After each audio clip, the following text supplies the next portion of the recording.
Welcome to Equal Time. I'm John Hamilton. This program will be about drug development and drug testing. The horror of thalidomide, the tranquilizer that produced deformed babies, the immorality of the Tuskegee study, the 40-year study in which poor black men in Alabama were denied treatment medicine for syphilis, and now the secrecy of the CIA's and the Army's experiment with LSD on unsuspecting subjects. These combine in the public mind to suggest the need for new curbs on drug experimentation. And yet, in the eyes of some medical experts, the curbs are already too many, the restrictions too many, and needed drug development is being thwarted. We have one such expert with me now in the studio. He is Dr. Stephen D. Felice, former Chief of Clinical Pharmacology at Walter Reed Army Institute of Research, and he is the author of Drug Discovery, The Pending Crisis. And joining him and joining me is Arya Nair, the Executive Director of the American Civil Liberties Union. Join all of us in just a moment, right after this message, for a discussion of drug discovery, drug testing, a real issue confronting Americans and all the world. Welcome back. I'm John Hamilton. My guests are Stephen D. Felice, Dr. D. Felice, who is a drug expert, and Arya Nair, who is the Executive Director of the American Civil Liberties Union. We've had these thalidomide tragedies, we've had the Tuskegee immorality, and now we have the secrecy of the CIA and its experiments with LSD and the Army's experiments with LSD on unsuspecting subjects. Your reaction, Dr. D. Felice? That's a big question. My reaction to what? My reaction to the events themselves, clearly they should not have happened. But I think the implication, which we'll probably will get to in a moment, is how does this affect our total system? In other words, clearly something has been done that's incorrect. There has been an abuse in a system. The abuse has been identified. The real question is, where do we go from here? Well, now, is there any similarity among these, the thalidomide, the Tuskegee, and now the LSD, the CIA experiment? Do you see any similarities or not? No, there's no. The similarity is that something has been done that society doesn't like.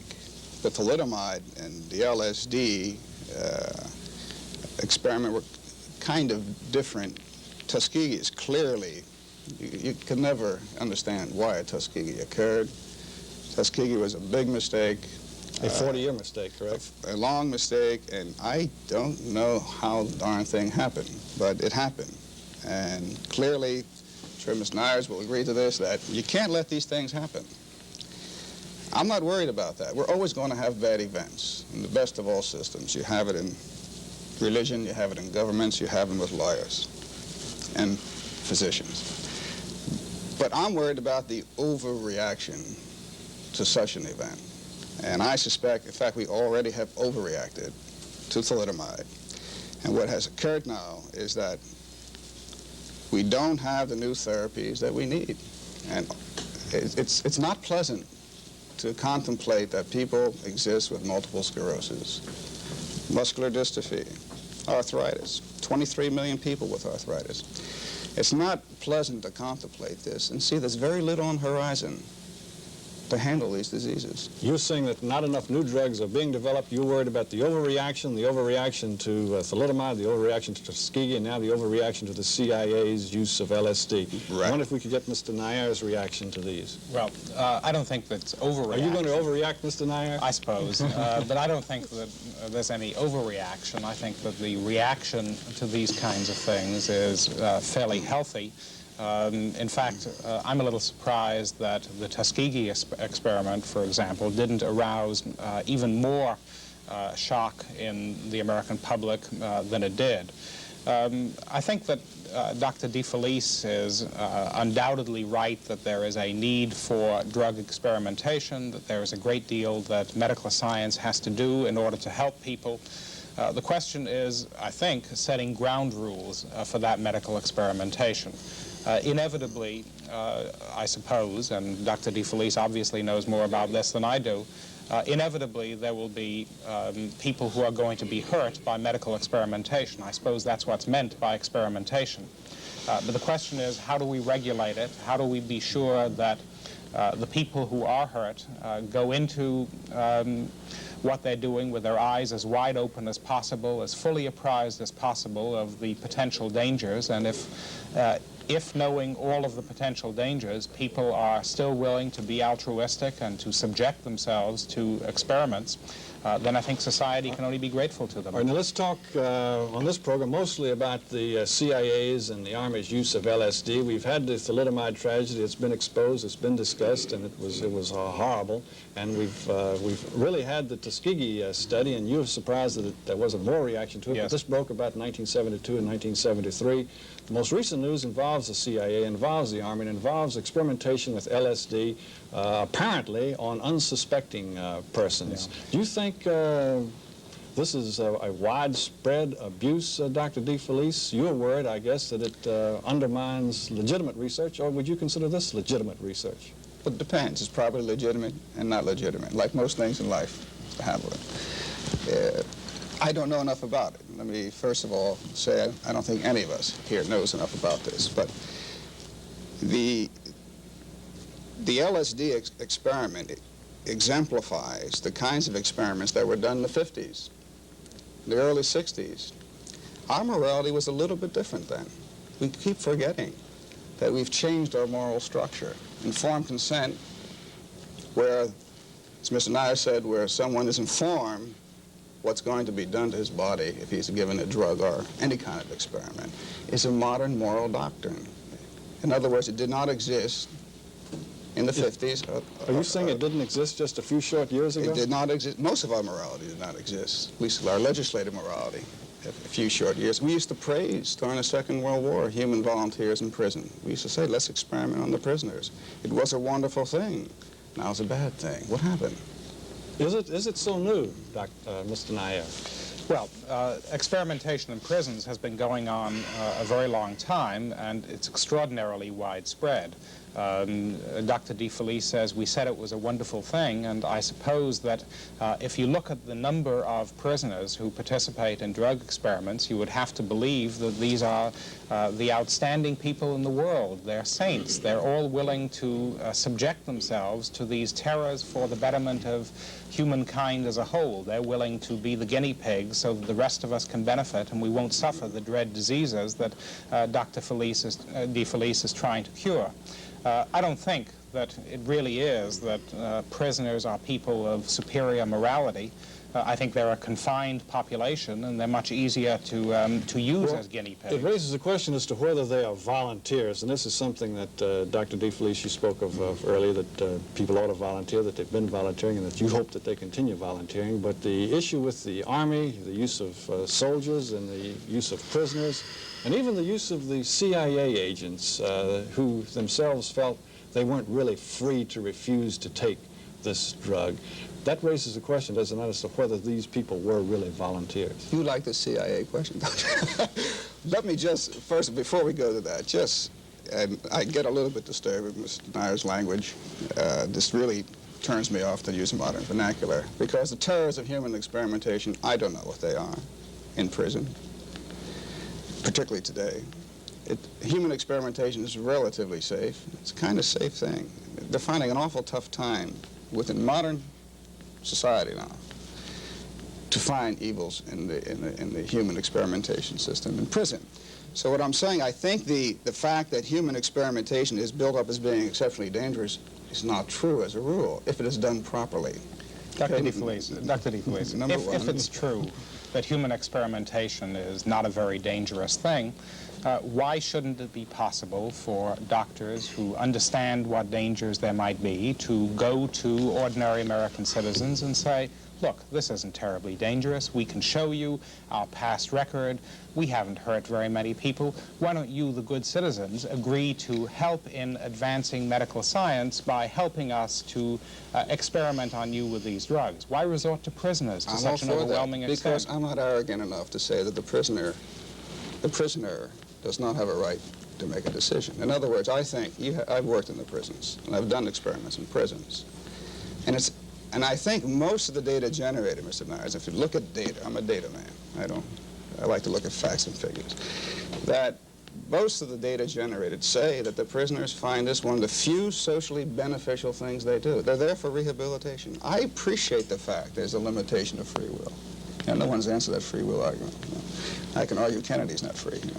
So what I'm saying is that, yeah, they're captive. Yeah, there are disadvantages. However, most of the figures and the facts and the experiences that I've come across support the fact that it's a good thing. Prisoners like it. They're not paid off extravagantly. They're not let out early. This is all baloney. This might have happened in the past. There has been a good reaction to thalidomide, and spearheaded by people like Mr. Nyers, where they do have peer group review now, where a bunch of lawyers and pillars of the community, so to speak, review experimentation. We already have in motion a peer group system where human experimentation is reviewed in each institution by not the investigator, by an outside group composed of laymen and professional people. And I agree we need it. But I think there's an exaggeration of the dangers of human experimentation. And by the way, if you don't experiment, you don't cure any drugs. You don't develop any drugs. You don't develop any drugs. All right, now, I think that we're all for experimentation, and we understand the need for human experimentation, and we understand the need for volunteers. I'm raising a question, and I think Mr. Nair is raising the same question, is how voluntary really is it for Can I Yes, elaborate a little bit as far as prisoners are concerned? I think one has to understand the circumstances of prisoners. We tend to think that sentences are set by courts. In practice, that isn't true. Sentences are set by parole boards. Courts sentence people to terms which may range enormously, and it's the parole board which has almost total power over a prisoner. It determines when the prisoner actually gets out of prison. In some places, as in California, where the adult authority is given that very explicit discretion, it's built into the law. In some places, it's only built into the practice of parole. And Mr. Nair raised a question which I would like you to respond to, Dr. DeFelice. He raised the question of doctors experimenting on themselves, or maybe you discussed it, and certainly it's done. It's been suggested that if doctors think these things are so wonderful, they should experiment on themselves. And yet, I think you may respond by saying there's a certain limitation in that, isn't it? Most great doctors do. Do they experiment on their families, on their students, on their neighbors, on their friends? Oh, sure. Most of them have done. And do they inform those people? The pattern of experimentation has changed. It's tough to be an individual and discover anymore. It's coming from the government and the pharmaceutical industry, the big machines. We've legislated out, because of thalidomide, the Louis Pasteurs. You cannot exist today as a brilliant mind, as an individual, and test a hypothesis in a person. Let's say Mr. Nyers had an idea that this new molecule cured hemorrhoids. Well, he could not afford to test that hypothesis in today's environment. Or if someone had an idea that another drug would cure multiple sclerosis, the cost and the effort and the legal risks are prohibitive.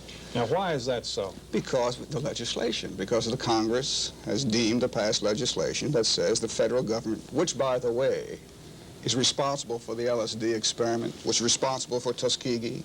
You're talking about the government now. Sure. What is the madness to give this institution more power that abuses it?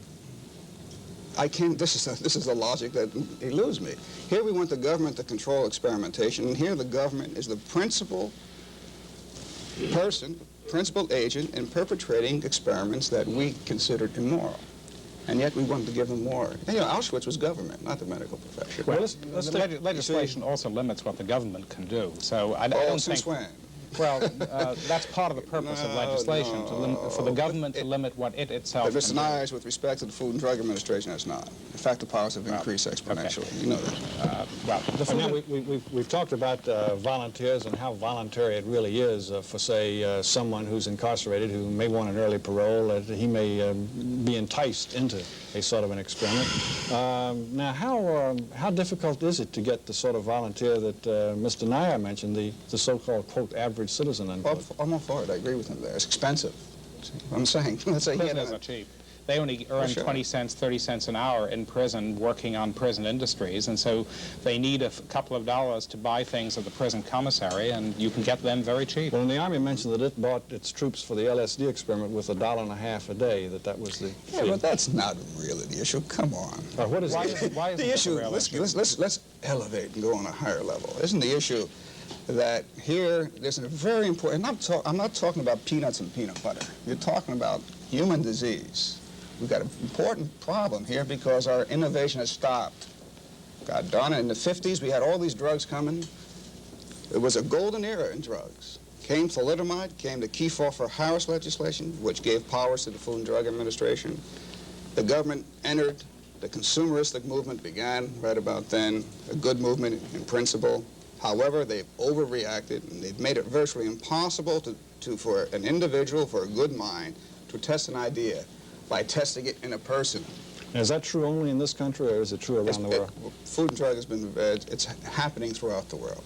It's mostly true here, but it's happening throughout the world. Gradually, each country, each year, you see the pattern developing.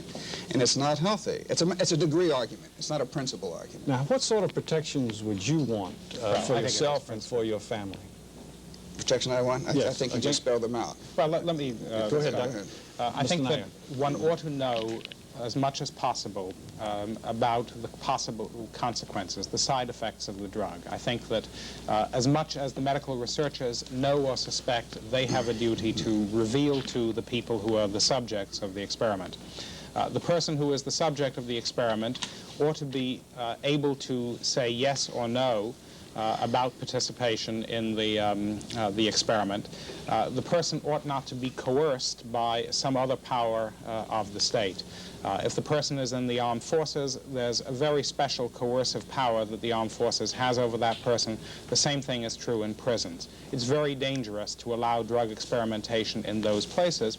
It's much better, I think, to experiment with drugs where people are situated so that they can tell you to go take a flying leap if they don't want to. Take the drug yourself. To take the drug yourself. Dr. DeFelice, would you disagree with any of that? Certainly. I disagree with him entirely because of his principle of the freedom of an individual to make a judgment. I submit, if I have a new heart drug, who's going to come to me? Patients with heart disease. They're not free. They have a problem. They're not free. And if I'm to test my heart drug, I must test it in patients who need it. Therefore, they are not free. They cannot say no. It's difficult to say no. But they're not in prison, they're not in the Army, they're not in the See, CIA, where it is expected of you. No, it's not expected of you. Well, that's what I the don't CIA know where agent said. I don't. Said CIA, it was again, expected I'll of you. punt on CIA. I'm not knowledgeable about this, and I don't think any of us is at this point in time. But with respect to when a parole board I think we know what Mr. Lashbrook said, Dr. When a parole DeFelice. board says that you stay in prison an extra year, and the prisoner says, but I can get out of that extra year by taking a drug in an experiment, effectively the government is saying it's a year in prison or you take this experiment. That's an awfully powerful coercion. And it's that kind of that's coercion easy that I'm enough to trying to handle. avoid. That's easy enough. You eliminate that coercion. That's what How do you do it? You just told me you legislate. Well, You see, you pass a law, and we do have peer group reviews, by the way. You know, we have opened up, and this is the good part of the movement. I get a little bit angry because of the degree argument. It has occurred. Your people were behind some of these good things are changes. getting a little bit better. I think they're substantially better. But now, what do we need to do what you want to do, which is to conduct the experiments that you think must be conducted, to the obvious. degree they must be conducted? It's obvious. See, the whole movement is part of a larger movement called the era of technology, in which consumerism is a baby of. And it's an umbilical cord syndrome. In other words, if we don't trust our institutions, if I can't trust Harvard or NYU to do an experiment, if I must trust the CIA or the Army or the Food and Drug Administration or the NIH, I don't think any evidence says I should trust them more than I should trust the medical profession. And I think the medical profession has a good record. Would you like me to tell you some horror stories? You can tell me all the horror stories you want. I can tell you some horror stories about lawyers and mothers anything, popes. You want to hear? I can tell you that's going to happen in any system. You don't abandon motherhood because of bad mothers. No, but you said that the medical profession has a good record, therefore trust us.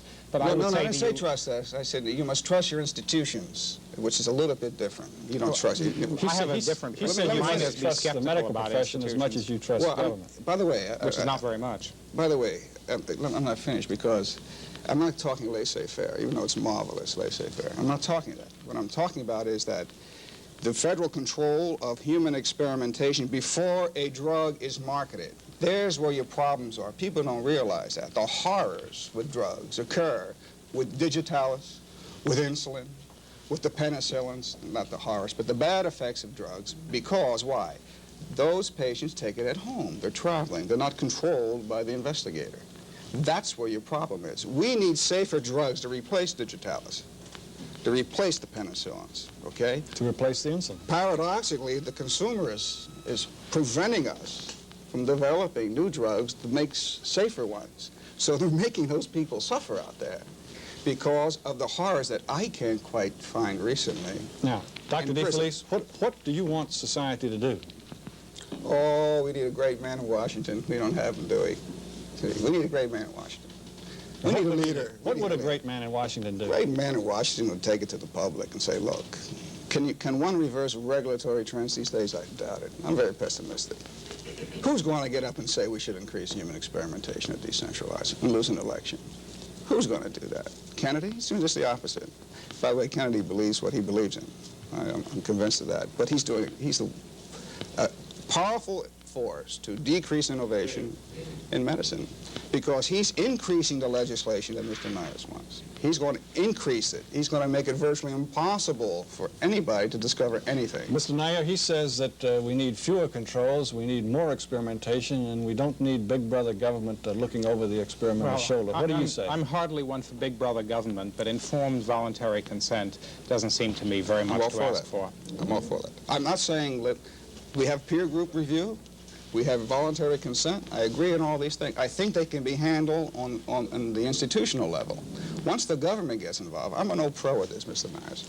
And it's nothing like killing inspiration to wait 6 months to test a hypothesis, to get a drug into the first person at an absurdly low dose, 6 months and maybe $50,000 or $100,000. There's nothing worse than that. It just kills you.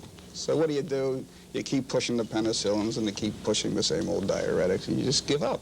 You see, and that's what's happening, by the way. Now you see an overreaction to thalidomide, an overreaction to Tuskegee, and you're worried about now an overreaction to the CIA. Oh, boy, sure. Kennedy's going to get that one. Yeah, sure.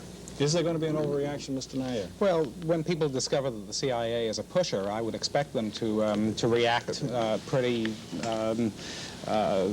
pretty outraged fashion.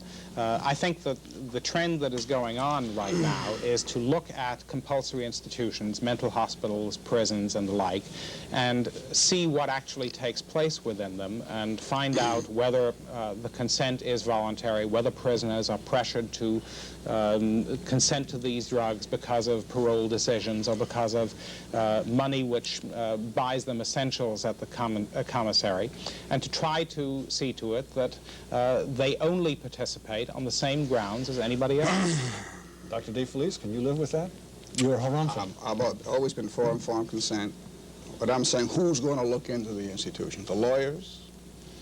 Who's going to do it? Can't the institutions look at it themselves with a peer group review where outside people do come in? It's being done already. It's in effect. I have to tell you, peer group review is one of the things which impresses me least. It's approximately equivalent to a kangaroo court in a prison. Well, it's almost the worst way to protect anybody's rights. As poor as the courts are for overseeing this kind of thing, I disagree because I do it, Mr. Knight, you don't. And I deal with lots of peer groups. I'm quite impressed with the extreme conservatism. I'm quite impressed with their good questioning and I'm quite unimpressed with the delays in which they impose on human experimentation. I think the peer group system has created another monster because they're so afraid themselves now. The lawyers are playing a big role in medicine. Watch out for the lawyers. The decade of the lawyers. Dr. DeFelice wants less government, fewer controls. He wants peer group review. You're unsatisfied with that, Mr. Nair. Well, people who are in prison are automatically within the control of the government. And once the government has that kind of control over them, then I want the government to exercise self-restraint and not do anything to them that it wouldn't do to somebody else. Is Mr. Nair throttling drug development, Dr. D. Felice? He's probably a nice guy, but he's probably throttling drug development on a method, the way he does things, not in philosophy. I agree with him. But I think his methods, what he's trying to say is bring the lawyers in to the laboratory. God forbid, they're already there too often now, you know, they're running medicine. So keep them out. We have a surveillance system. Sure, someone does something wrong. Create a kind of system that looks at our system but doesn't interfere with the operations of it. Dr. D. Felice, Mr. Nair, thank you very much. I'll be back in just a moment right after this message.